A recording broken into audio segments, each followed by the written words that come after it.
어머니, 지금 어디세요? 저 가방 사야 돼서 지금 바로 800만 원 이체 좀 해주세요. 안녕하십니까. 여러분께 제 이야기를 들려드리려고 합니다. 구독과 좋아요 눌러주시고 끝까지 들어주시단다면 감사하겠습니다. 제 이름은 박영철, 올해 73세입니다. 아내 최순자는 70세고요. 우리 부부는 서울 강남에서 작은 슈퍼마켓을 40년 동안 운영했습니다. 새벽 5시에 일어나 밤 10시까지 일했죠. 쉬는 날도 거의 없었습니다. 하지만 후회는 없습니다. 아들 하나 잘 키우고 노후 준비도 했으니까요. 우리 아들 박민호는 올해 45세입니다. 서울에서 회사 다니고 있고 결혼한 지는 15년 됐습니다. 며느리 이수진과 손주 둘을 두고 있죠. 중학생 손녀와 초등학생 손자입니다. 솔직히 말하면 아들과는 자주 만나지 못했습니다. 바쁘다는 핑계로 명절에나 얼굴 보는 정도였죠. 서운하긴 했지만 이해했습니다. 요즘 젊은 사람들 다 바쁘잖아요. 그런데 3개월 전 갑자기 아들에게서 전화가 왔습니다. 아버지, 저 이번 주말에 내려갈게요. 그래, 무슨 일 있니? 아니요, 그냥 아버지 어머니 뵙고 싶어서요. 저는 기뻤습니다. 명절도 아닌데 아들이 먼저 찾아온다니. 그래, 오너라. 엄마가 좋아하시겠다. 아내도 좋아했습니다. 여보, 민호가 온대요. 뭐 해줄까요? 글쎄, 좋아하는 거 해주지 뭐. 주말이 왔습니다. 아들 부부가 차를 몰고 왔습니다. 손주들은 안 데려왔더군요. 아버지, 어머니. 그래, 왔니? 어서 들어와.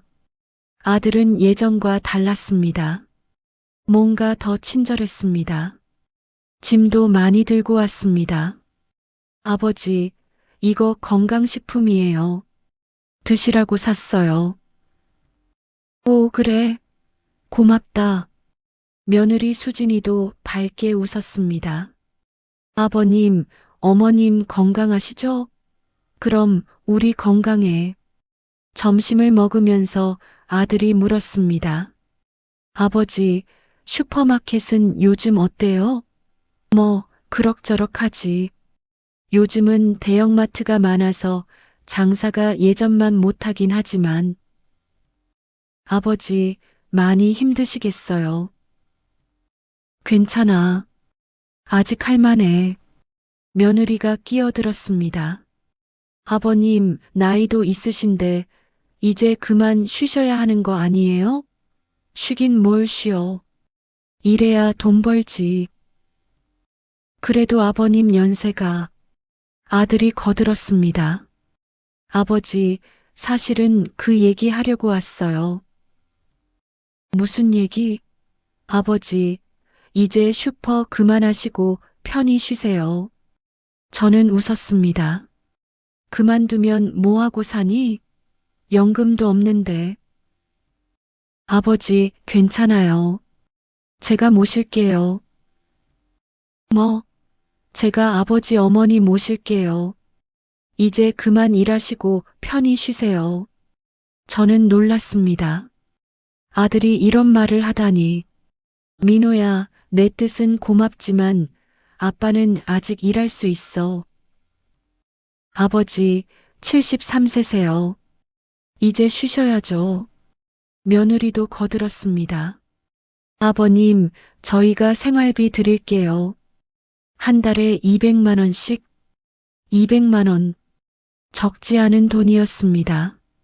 수진아, 그건 너희한테 부담이. 아니에요, 아버님. 저희가 당연히 해야죠. 아들이 제 손을 잡았습니다. 아버지, 평생 고생만 하셨잖아요. 이제 좀 쉬세요. 제가 모실게요. 그 말에 눈물이 났습니다. 아들이 이렇게 효자였구나. 아내도 기뻐했습니다. 여보, 우리 아들 착하네요. 그러게 말이야. 하지만 뭔가 이상했습니다. 왜 갑자기, 왜 지금? 일주일 후 아들이 또 전화했습니다.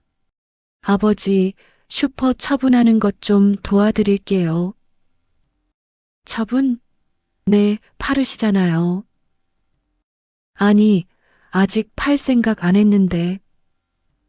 아버지, 제가 알아봤는데요. 요즘 슈퍼 권리금이 별로 안 나와요. 빨리 파는 게 나아요. 하지만, 아버지, 저 믿으시죠? 제가 알아서 잘 처리할게요. 저는 망설였습니다. 40년을 일한 가게인데 이렇게 갑자기, 하지만 아들 말이 맞는 것 같기도 했습니다. 나이도 있고 건강도 예전 같지 않고. 알았다. 내가 알아봐라. 네, 아버지. 제가 잘 처리할게요. 2주 후 아들이 계약서를 들고 왔습니다.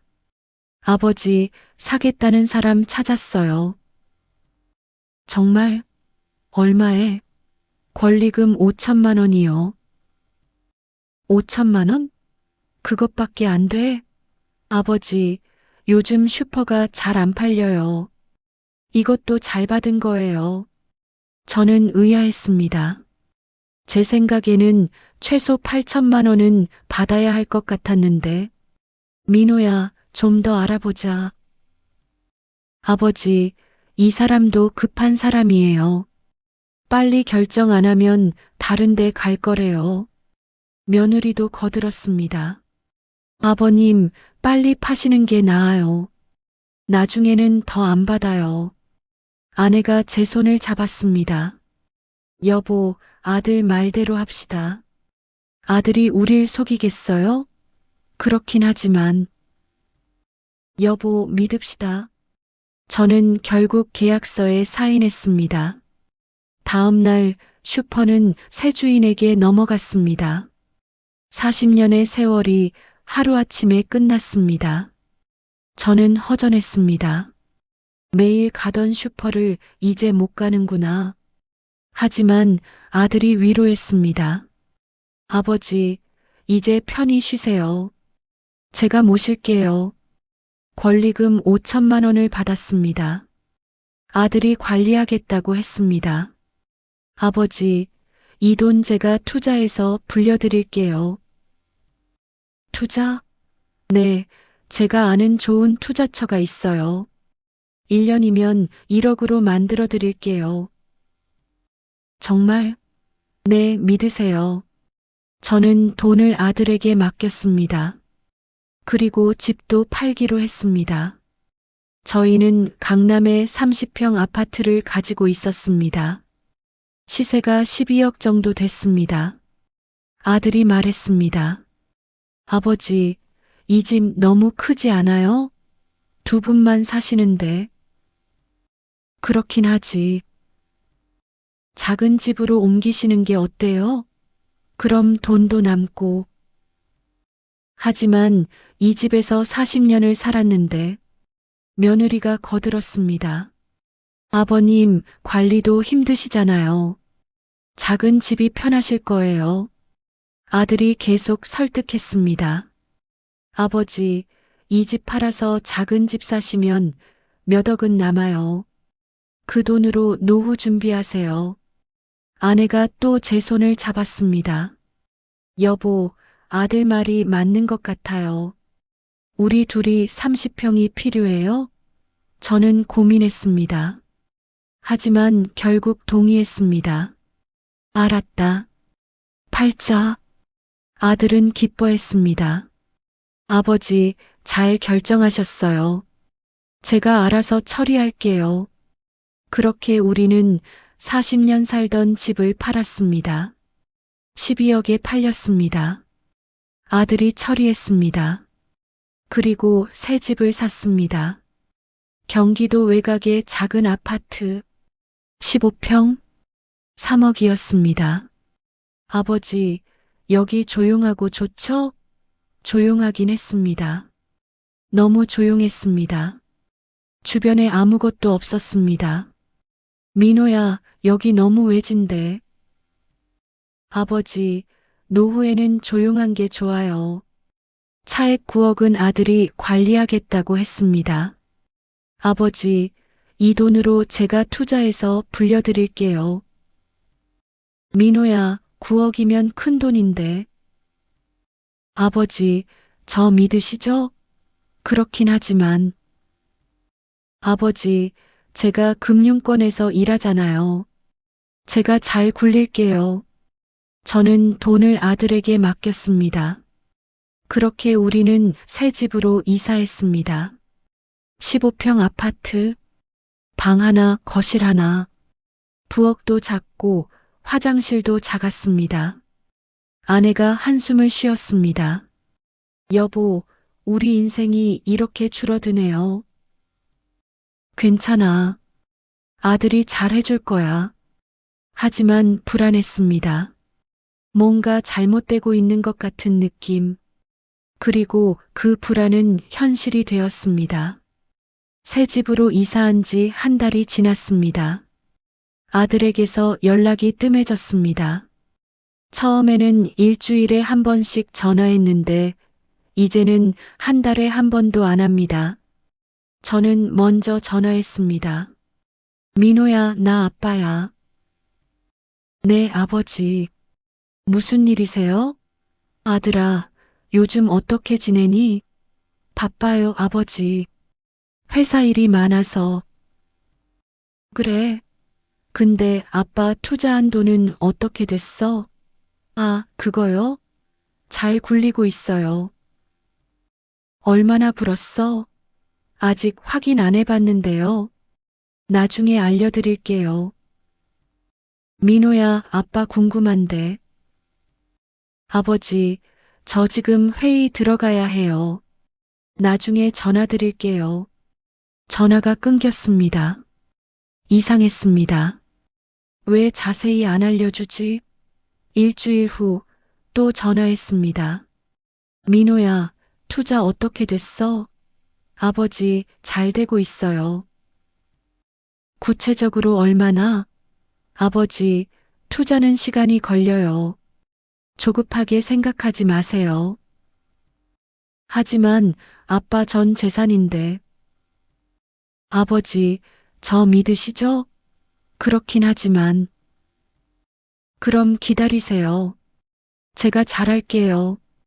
또 전화가 끊겼습니다. 아내가 걱정했습니다. 여보, 민호가 뭔가 숨기는 것 같아요. 설마, 우리 아들이. 여보, 확인해봐요. 저는 아들 집으로 갔습니다. 서울까지 2시간 걸렸습니다. 초인종을 눌렀습니다. 며느리가 나왔습니다. 아버님, 어떻게 오셨어요? 민호 있니? 회사 갔어요. 그래. 수진아, 내가 좀 물어볼 게 있는데. 뭔데요? 민호가 우리 돈 투자했다고 하는데 어떻게 됐는지 아니? 며느리의 얼굴이 굳었습니다. 아버님, 그건 저도 잘 모르는데요. 민호한테 물어봐 줄 수 있어? 네. 물어볼게요. 며느리는 어색하게 웃었습니다. 저는 집으로 돌아왔습니다. 그날 밤 아들에게서 전화가 왔습니다. 아버지, 왜 우리 집에 오셨어요? 민호야, 아빠가 궁금해서. 아버지, 저를 못 믿으세요? 그게 아니라. 아버지, 제가 아버지 돈 가지고 도망갈 것 같아요? 아니, 그런 뜻이 아니라. 아버지, 서운해요. 저를 이렇게 의심하시면. 아들 목소리에 화가 섞여 있었습니다. 민호야, 아빠가 잘못했다. 미안하다.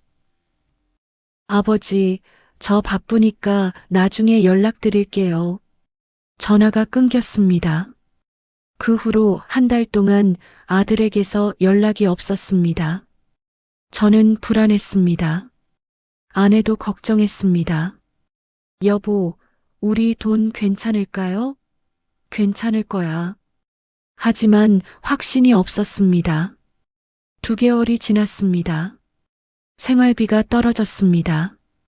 아들이 한 달에 200만 원씩 준다고 했는데 이번 달은 안 줬습니다. 저는 전화했습니다. 민호야, 이번 달 생활비가. 아, 깜빡했네요. 송금할게요. 고맙다. 하지만 송금은 안 왔습니다. 일주일이 지나도 2주가 지나도 다시 전화했습니다. 민호야, 생활비가 아직 안 들어왔는데. 아, 죄송해요. 제가 요즘 너무 바빠서 내일 보낼게요. 그래. 하지만 또 안 왔습니다. 3개월째 생활비가 한 푼도 안 들어왔습니다. 저희는 돈이 떨어졌습니다. 저는 아들 집으로 다시 갔습니다. 초인종을 눌렀습니다. 며느리가 나왔습니다. 아버님. 수진아, 민호 있니? 아버님, 죄송한데요. 지금 안 계세요. 그럼 언제 와? 오늘은 늦을 것 같은데요. 수진아, 생활비가 3개월째 안 들어왔어. 민호한테 전해줘. 며느리가 난처한 표정을 지었습니다. 아버님, 그게 왜? 무슨 문제 있어? 아버님, 저희도 요즘 형편이 어려워서요. 뭐? 형편이 어려워? 네. 그래서 생활비를. 제 머릿속이 하얘졌습니다. 수진아, 우리 돈은? 민호가 투자한 돈은? 며느리가 고개를 돌렸습니다. 아버님, 그건 민호 오빠한테 직접 물어보세요. 지금 전화 좀 바꿔줘. 아버님, 지금 통화 중이라서요. 저는 참을 수 없었습니다. 수진아, 사실대로 말해. 우리 돈 어떻게 됐어? 며느리가 울먹였습니다. 아버님, 죄송해요. 투자가 실패했어요. 뭐? 민호 오빠가 주식에 투자했는데 다 날렸어요. 제 눈앞이 캄캄해졌습니다. 얼마나 날렸는데? 거의 다요. 9억 중에 8억을. 저는 그 자리에서 주저앉았습니다. 8억. 저희 평생 모은 돈, 40년 땀 흘려 모은 돈, 다 날렸다고? 며느리가 울었습니다. 아버님, 정말 죄송해요. 저희도 몰랐어요. 민호 오빠가 괜찮다고 해서. 저는 일어나 집으로 돌아왔습니다. 아내에게 말했습니다. 여보, 우리 돈 다 날렸대. 아내가 쓰러졌습니다. 여보, 저는 119를 불렀습니다. 아내는 병원에 실려갔습니다. 쇼크였습니다. 의사가 말했습니다. 보호자분, 환자분이 큰 충격을 받으신 것 같습니다. 혈압이 너무 올라가서. 선생님, 아내가 괜찮을까요? 일단 안정을 취하셔야 합니다. 아내는 일주일 동안 입원했습니다. 병원비가 300만 원 나왔습니다. 저는 돈이 없었습니다. 아들에게 전화했습니다. 민호야, 엄마가 병원에 입원했어. 병원비 좀 보내줘. 민호야, 듣고 있어? 아버지, 죄송해요. 뭐가 죄송해? 병원비 좀 보내달라고. 아버지, 저도 지금 돈이 없어요. 뭐? 내가 우리 돈 다 날렸으면서? 아버지, 정말 죄송해요. 제가 잘못 판단해서. 민호야, 내가 우리 평생 모은 돈을 날렸어. 8억을. 아버지, 용서해 주세요. 용서? 지금 용서를 바라. 저는 전화를 끊어버렸습니다. 병원비는 제가 어떻게든 마련했습니다. 친구에게 빌렸습니다. 아내는 퇴원했지만 말이 없어졌습니다. 충격이 너무 컸던 겁니다.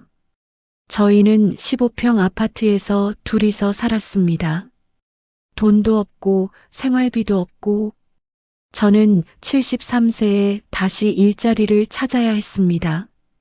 73세에 일자리를 구하는 건 쉽지 않았습니다. 아무도 저를 고용하려 하지 않았습니다. 할아버지, 죄송한데 여기는 60세까지만 뽑아요.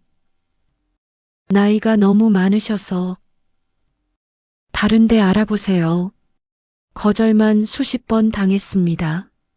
결국 택배 상하차 일을 시작했습니다. 하루 8시간, 월급 150만 원. 새벽 4시에 일어나 택배 물류센터로 갔습니다. 무거운 택배 상자를 나르는 일이었습니다. 첫날부터 허리가 아팠습니다. 손도 부르트고 어깨도 결렸습니다. 하지만 참았습니다. 살아야 했으니까요. 한 달이 지났습니다. 첫 월급 150만 원을 받았습니다.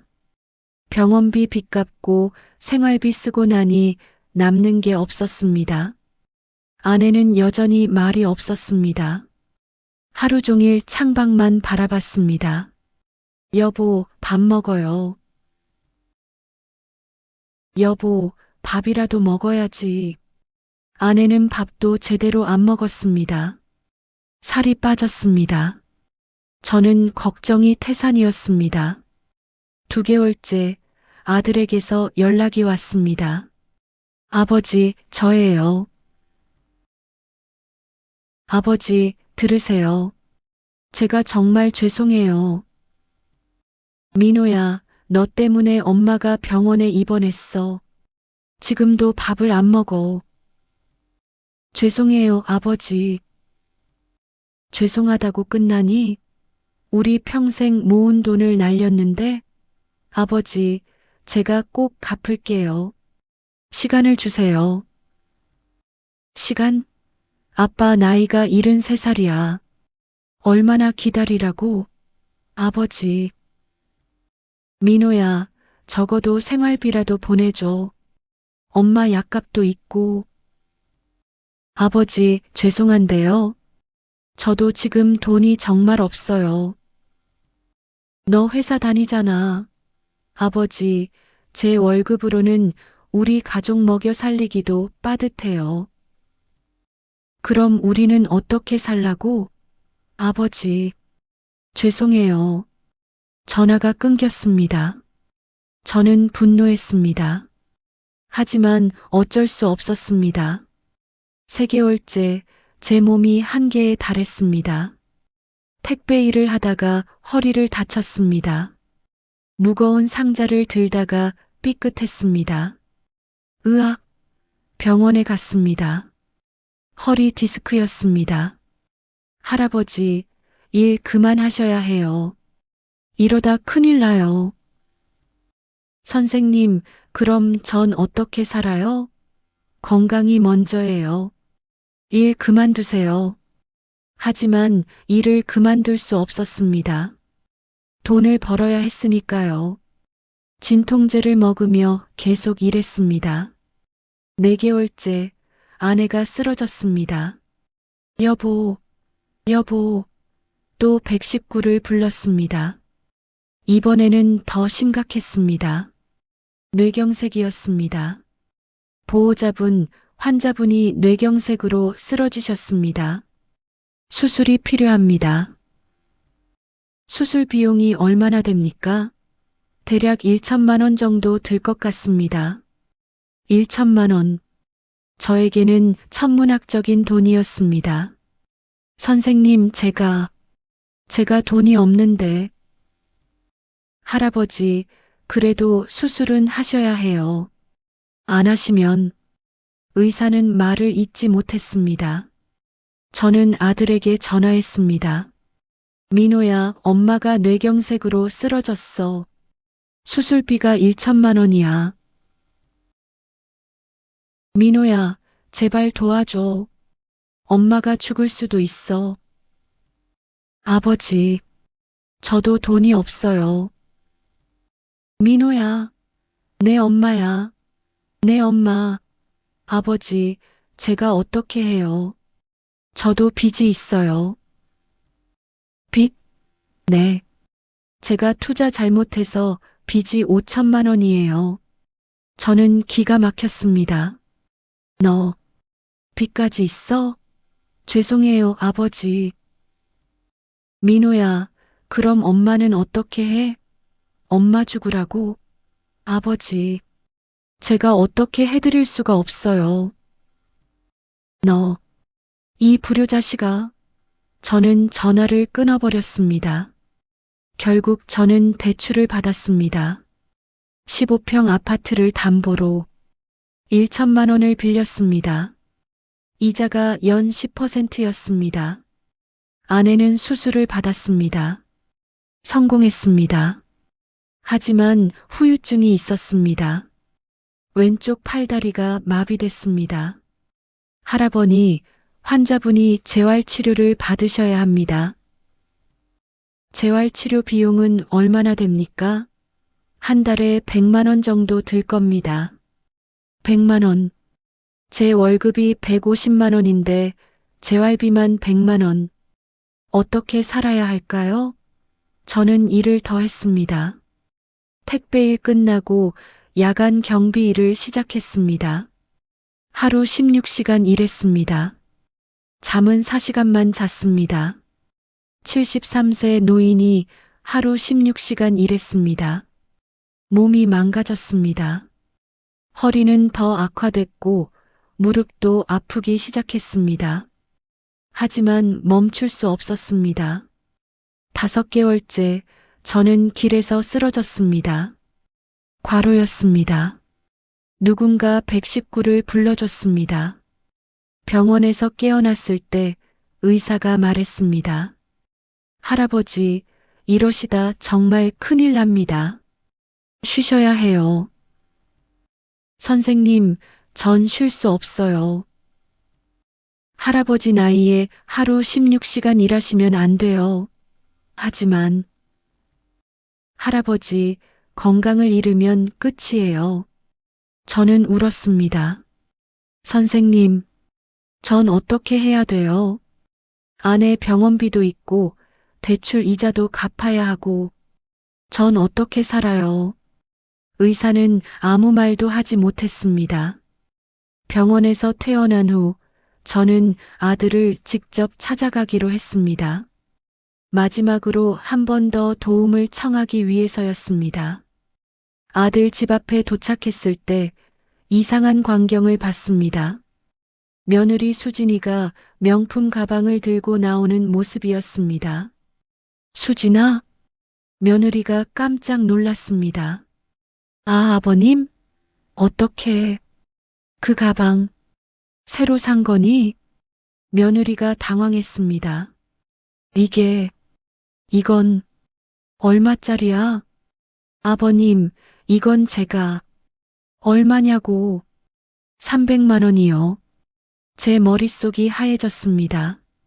300만 원? 너희가 돈 없다면서? 엄마 병원비도 못 준다면서? 아버님, 이건 제 돈으로. 내 돈? 우리 돈 8억 날려놓고 내 돈이 어디 있어?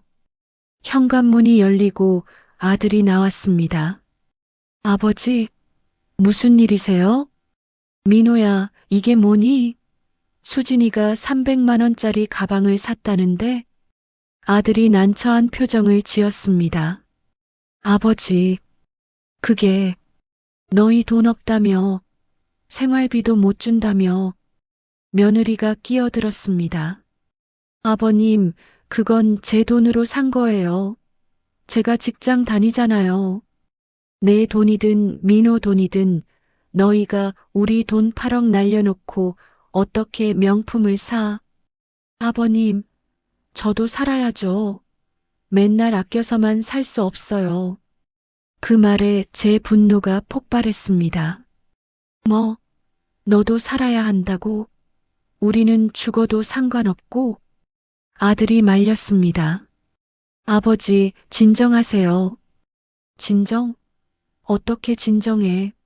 너희 엄마가 뇌경색으로 쓰러졌어. 난 하루 16시간 일해. 73살에 며느리가 뒤로 물러섰습니다. 아버님, 저희도 힘들어요. 힘들어? 명품 가방 살 돈은 있으면서 아들이 저를 안으로 밀어 넣으려 했습니다. 아버지, 일단 안으로 들어오세요. 밖에서 이러시면. 왜? 창피해? 내가 뭐가 창피해? 이웃들이 나와서 구경했습니다. 결국 저는 집 안으로 들어갔습니다. 거실에 앉았을 때 더 큰 충격을 받았습니다. 새 TV가 있었습니다. 대형 TV. 최소 500만 원은 하는 것 같았습니다. 민호야, 저 TV도 새로 샀니? 아들이 고개를 숙였습니다. 네. 얼마야? 600만 원이요. 저는 기가 막혔습니다. 너희, 정말, 며느리가 변명했습니다. 아버님, 옛날 TV가 고장나서 어쩔 수 없이 600만 원짜리를 사? 100만 원짜리도 있잖아. 아버님, 저희도 좀 좋은 거 쓰고 살고 싶어요. 내 시어머니는 뇌경색으로 쓰러졌는데 며느리가 울기 시작했습니다. 아버님, 너무하세요. 저희도 인생이 있어요. 인생? 우리 평생 모은 돈 날려놓고 인생? 아들이 끼어들었습니다. 아버지, 그만하세요. 수진이한테 너무 하시는 거 아니에요? 뭐, 내가 너무해? 네, 수진이 잘못 없어요. 잘못 없어? 너희가 우리 돈 8억 날렸잖아. 그건 제가 잘못 판단한 거고. 그럼 왜 생활비는 안 줘? 왜 엄마 병원비는 안 도와줘? 아들이 소리쳤습니다. 저도 돈이 없다니까요. 돈이 없으면 명품 가방을 사? 600만 원짜리 TV를 사? 며느리가 또 끼어들었습니다. 아버님, 저희 돈으로 저희가 뭘 사든 상관없잖아요. 상관없어? 우리 돈 8억 날려놓고? 그건 투자 실패한 거예요. 일부러 날린 게 아니라고요. 저는 더 이상 참을 수 없었습니다. 이수진 씨, 당신 처음부터 계획한 거지? 뭐요? 우리 재산 빼앗을 계획. 슈퍼 팔게 하고, 집 팔게 하고, 돈 다 가로채고. 며느리의 얼굴이 굳었습니다. 아버님, 무슨 소리세요? 당신이 민호한테 시킨 거잖아. 우리 재산 빼앗으라고. 아버님, 아니면 왜 갑자기 효자 코스프레를 해? 40년 동안 잘 안 오던 놈이 갑자기 왜 효자가 돼? 아들이 떨리는 목소리로 말했습니다. 아버지, 그런 뜻이 아니었어요. 그럼 뭐야? 진짜 효도하려고 한 거야? 그럼 왜 생활비 안 줘? 왜 엄마 병원비 안 도와줘? 아들은 대답하지 못했습니다. 며느리가 냉소를 지었습니다. 아버님, 솔직히 말할까요? 뭐? 저희가 아버님 모실 의무 없어요. 뭐라고? 법적으로 성인 자식은 부모 모실 의무 없어요. 저희가 선의로 도와드리는 거예요. 선해? 네, 선의. 근데 아버님이 이렇게 나오시면 저희도 더 이상 못 도와드려요. 저는 며느리를 똑바로 봤습니다. 이수진 씨, 당신 진짜 무서운 사람이구나. 뭐가 무섭다는 거예요? 처음부터 계획했지? 우리 재산 빼앗을 계획. 며느리가 비웃었습니다. 증거 있어요? 뭐? 제가 계획했다는 증거 있어요? 없으면 함부로 말하지 마세요. 저는 할 말을 잃었습니다. 정말로 증거가 없었습니다. 며느리가 계속 말했습니다. 아버님, 투자는 민호 오빠가 한 거예요. 저는 몰랐어요. 그리고 투자 실패는 불가항력이에요. 저희 잘못 아니에요. 하지만, 그리고 아버님이 슈퍼 팔고 집 판 것도 아버님 결정이에요. 저희가 강요한 적 없어요. 며느리 말이 맞았습니다. 모든 결정은 제가 했습니다. 이수진 씨, 아버님, 이제 그만 가세요. 저희도 힘들어요. 민호야. 아들은 고개를 숙이고 있었습니다. 아버지, 죄송해요. 민호야, 내 엄마가 쓰러졌어. 돈이 필요해. 아버지, 저 정말 돈이 없어요. 며느리가 현관문을 열었습니다. 아버님, 나가주세요. 저는 비틀거리며 일어났습니다. 민호야, 제발. 아들은 고개를 들지 못했습니다. 저는 집을 나왔습니다. 계단을 내려가다가 주저앉았습니다. 울었습니다. 73살 노인이 아파트 계단에서 울었습니다. 집으로 돌아와 아내에게 말했습니다. 여보, 우리 속았어. 아내는 여전히 말이 없었습니다. 하지만 눈물이 흘러내렸습니다. 여보, 미안해. 내가 바보였어. 다음 날 저는 경찰서에 갔습니다. 제 아들이 제 돈을 가로챘습니다. 할아버지, 증거가 있으십니까? 증거는 아들이 투자한다고 해서 돈을 맡겼는데 다 날렸어요. 할아버지, 그게 사기인지 투자 실패인지 증명할 수 있으세요? 그리고 할아버지가 자발적으로 돈을 주신 거면 법적으로 문제 삼기 어렵습니다. 하지만 제 평생 모은 돈인데, 할아버지, 안타깝지만 증거가 없으면 어렵습니다. 경찰서에서도 도움을 받을 수 없었습니다. 변호사를 찾아갔습니다. 변호사님, 제 아들이 제 재산을 가로챘습니다. 변호사는 제 이야기를 듣고 고개를 저었습니다. 할아버지, 이건 송사하기 어렵습니다. 왜요? 첫째, 할아버지께서 자발적으로 돈을 주셨습니다. 둘째, 투자 실패는 사기가 아닙니다. 셋째, 계약서나 증거가 없습니다. 그럼 전 어떻게 해요? 안타깝지만 포기하시는 게 나을 것 같습니다. 저는 절망했습니다. 하지만 포기할 수 없었습니다. 저는 아들의 금융 거래를 조사하기 시작했습니다. 아들 명의로 된 계좌를 추적했습니다. 그리고 놀라운 사실을 발견했습니다. 아들이 투자한 돈이 주식이 아니었습니다. 아들 명의로 된 부동산이 있었습니다. 강남의 오피스텔 하나, 시세 7억. 구매 시기는 6개월 전, 제 돈으로 집을 판 직후였습니다. 저는 떨렸습니다. 아들이 거짓말을 한 겁니다. 투자 실패가 아니라 제 돈으로 부동산을 산 겁니다. 저는 증거를 들고 다시 변호사를 찾아갔습니다. 변호사님, 이것 좀 보세요. 변호사가 서류를 검토했습니다. 할아버지, 이건 아드님 명의의 부동산이네요. 네, 제 돈으로 산 겁니다. 할아버지, 이게 할아버지 돈으로 샀다는 증거가 있나요? 시기가 딱 맞잖아요. 제가 집 한 돈 받은 직후에 샀어요. 할아버지, 시기가 맞는다고 증거가 되지는 않습니다. 아드님이 본인 돈으로 샀다고 주장하면 끝입니다. 하지만, 할아버지, 송금 내역이 있으세요? 할아버지 계좌에서 아드님 계좌로 돈이 간 기록? 그건 아들이 직접 관리한다고 해서 현금으로 줬어요. 현금이요? 네. 변호사가 한숨을 쉬었습니다. 할아버지, 그럼 증명이 안 됩니다.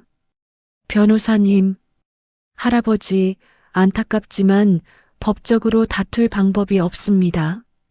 저는 또 절망했습니다. 하지만 포기하지 않았습니다. 저는 아들을 직접 추궁하기로 했습니다. 아들 회사 앞에서 기다렸습니다. 퇴근 시간 아들이 나왔습니다. 민호야, 아버지, 여기 왜 오셨어요? 너 강남에 오피스텔 샀지? 아들의 얼굴이 굳었습니다. 그게 어떻게 투자 실패라고 거짓말했지? 사실은 내 돈으로 오피스텔 산 거잖아. 아버지, 민호야, 사실대로 말해. 아들이 고개를 숙였습니다. 죄송해요, 아버지. 정말로 내 돈으로 산 거야? 네. 제 눈앞이 캄캄해졌습니다. 민호야, 왜 그랬어? 아버지, 저도 노후 준비를 해야 하잖아요. 뭐? 저도 나이 45살이에요. 노후 준비 안 하면 나중에 어떻게 해요? 그래서 부모 돈을 훔친 게 아니라 빌린 거예요. 빌렸다고? 언제 갚을 건데? 나중에 갚을게요. 나중에? 아빠 나이 73살이야. 나중이 어디 있어? 주변 사람들이 쳐다봤습니다. 아들이 당황했습니다. 아버지, 여기서 이러지 마세요. 왜? 창피해? 아버지, 민호야, 그 오피스텔 팔아. 당장. 그건 안 돼요. 왜 안 돼? 전세 놓았어요. 보증금 5억 받았어요. 뭐? 전세? 네. 그 돈으로 투자했어요. 또 투자? 네. 이번엔 정말 잘 될 거예요. 저는 아들의 멱살을 잡았습니다. 이 자식아, 또 투자라고. 아버지, 당장 전세 빼고 오피스텔 팔아. 내 돈 돌려줘. 아버지, 전세 계약이 2년이에요. 지금 못 빼요. 그럼 2년 후에? 2년 후에. 생각해 볼게요. 생각해? 아버지, 제발. 저도 살아야 해요. 저는 아들을 밀쳐냈습니다. 민호야, 너, 정말. 아들은 도망쳤습니다. 저는 그 자리에 주저앉았습니다. 회사 앞 거리에서 73세 노인이 울었습니다. 집으로 돌아와 모든 것을 정리했습니다. 재산 15평 아파트 하나 3억, 대출 1천만 원, 수입월 150만 원 택배일, 지출 생활비 50만 원, 아내 재활비 100만 원, 대출 이자 10만 원, 병원비 50만 원 월 210만 원, 적자 월 60만 원. 이대로는 살 수 없었습니다. 저는 결심했습니다. 아파트를 팔기로. 마지막 남은 재산이었지만 어쩔 수 없었습니다. 아파트를 3억에 팔았습니다. 대출 1천만 원 갚고 2억 9천만 원이 남았습니다. 그 돈으로 작은 원룸을 월세로 얻었습니다. 보증금 500만 원, 월세 40만 원. 남은 돈 2억 8,500만 원은 은행에 정기예금했습니다. 이자 연 3%, 월 70만 원 정도. 그리고 아내를 요양원에 보내기로 했습니다. 여보, 미안해. 내가 집에서 못 돌봐줘서. 아내는 여전히 말이 없었습니다. 요양원 비용은 월 150만 원이었습니다. 제 수입은 택배일 150만 원 예금, 이자 70만 원 220만 원, 요양원비 150만 원 월세 40만 원 생활비 30만 원 220만 원. 딱 맞았습니다. 하지만 여유가 하나도 없었습니다. 한 달이 지났습니다.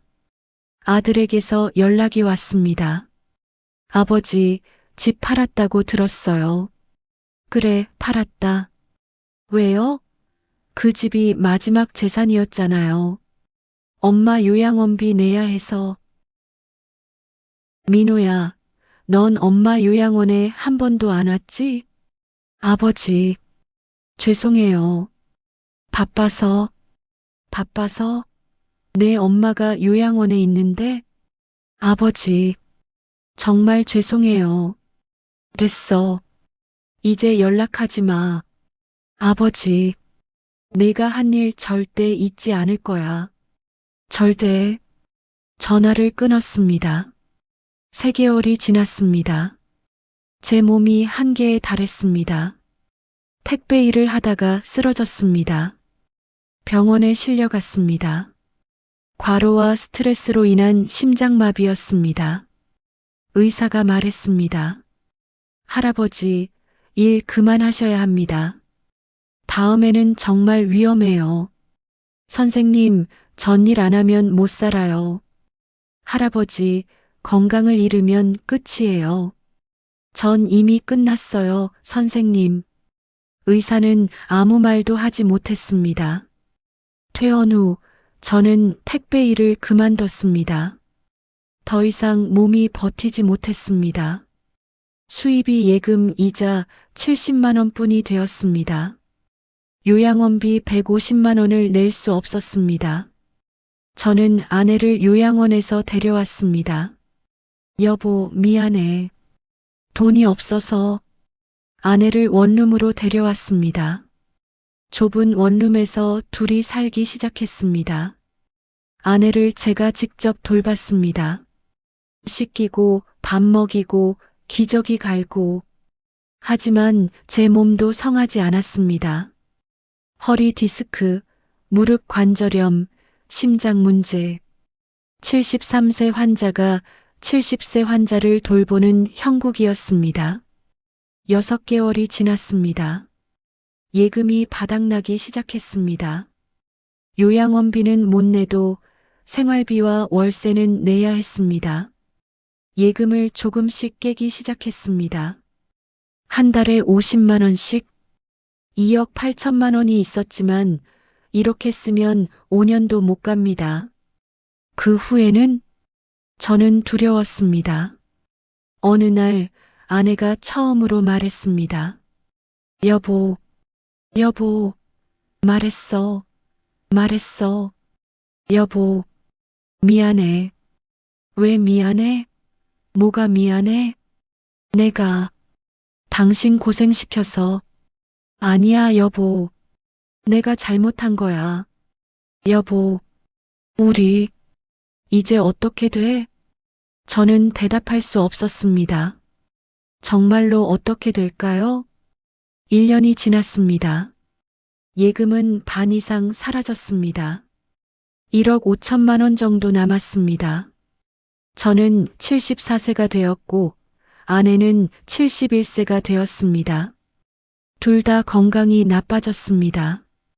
저는 병원에 자주 다녔습니다. 심장약, 허리주사, 무릎 치료.